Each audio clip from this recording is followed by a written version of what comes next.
En articulant deux versets, Jésus nous indique l'articulation majeure de la Torah et nous invite à la saisir par l'endroit où il l'a saisie lui-même.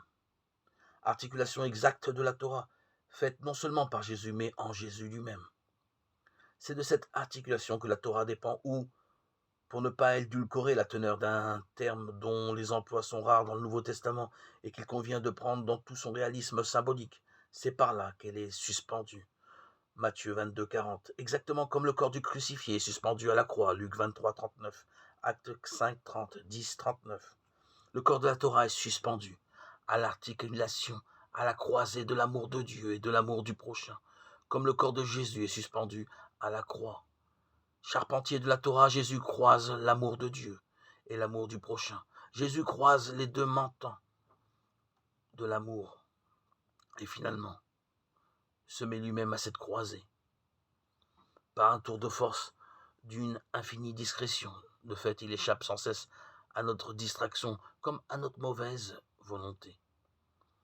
Jésus Christ intègre l'amour de Dieu à l'amour du prochain et se propose en fin finale comme l'unique destinataire des deux amours semblables et pour ainsi dire unis dans l'unique personne de l'amour.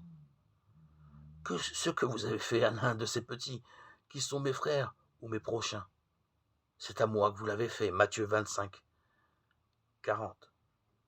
Comme unique médiateur entre Dieu et les hommes, l'homme Jésus-Christ, 1 Timothée 2, 5, le prochain Jésus-Christ est le moyen terme par lequel les deux commandements, les deux amours communiquent.